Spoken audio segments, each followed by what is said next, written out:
Hey guys, subscribe for daily content, and if you're shopping for gear, make sure you check out the description for the newest items at some of the very best online retailers. There's also links for some of the items that I personally recommend. Thanks! What's going on YouTube? Metal Complex here, and today I've got another short little unboxing to share with you guys. Absolutely no idea what's in here. This was likely sent as a response to my recent community post about new knives for review. So thank you very much to Jay for sending this in. Thanks so much to my generous patrons as well. You can find a link for Patreon right down in the description. And please make sure to follow me on Instagram at metal_complex. Okay. This is nicely packaged. Truthfully, I could just use my hands, but it's just one of those situations where I want to make sure that I touch it with the scalpel. Sorry, just in case there's information on here that the sender doesn't want me to reveal, I wanted to make sure and turn that the right way. There we go. Beautiful. And how about the sides? Yep. And there we go. Can we get into here? Okay, there we go. What do we have? Oh, we do have a note. Hang on. Pull that note out of there first. There's some stuff. Hey, MC, feel free to carry and use this knife so you can give it your full review. Coating on the blade makes this an absolute fingerprint magnet. So sorry if it isn't 100% spotless. No problem. It is lightly used, but I don't carry it often for obvious reasons. All right. Thanks for staying strong and continuing your contributions to the hobby. Hey, thank you, man. I appreciate it. Oh, and he's got his information there. Oh, yeah, and we do have, I believe, an Instagram account. So let me make sure, and I'm going to share that with you guys without anything else. Yeah, right there, JRC_writer on Instagram. So give him a follow. There are two things in here. Alrighty, there's one, and here's another thing here. All right, so what is this? Oh, right. I have no idea what this is. It does not look or feel like anything that is, oh gosh, that doesn't feel like it. All right. I don't know what that is. Oh yeah, this is what we want to see here. Bam! Look at this big guy.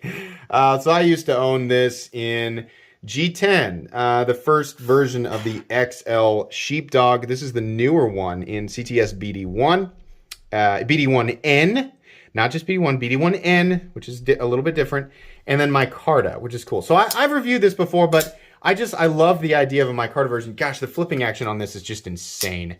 And it's because the D10's tuned properly for such a large cleavery style blade. Listen to that click. This is not a horribly expensive knife, and while it is going to be cumbersome and enormous, right, there's a fun novelty with this. I'll still give this its own video. If you want to check out my original review of this guy, the G10 and 154cm version of it, you're welcome to do that. I will link this guy right down in the description so you guys can check it out. I love these. The Sheepdog series in its entirety, whether you go with the Vanguard series, which I believe is what this is labeled as, which is the less expensive stuff, or the premium stuff, the titanium stuff.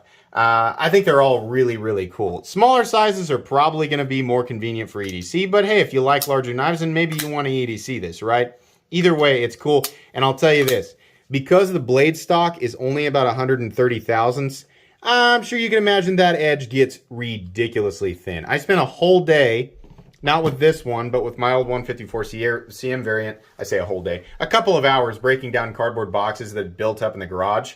Oh my gosh, that thing went through everything like a laser beam. And just more proof that it's not always about just the steel. The steel definitely plays a role, but the geometry of the blade absolutely has a lot to do with how well it performs in certain situations. So the geometry of this blade made that whole breaking down of boxes experience really, really easy for me, and I liked it a lot.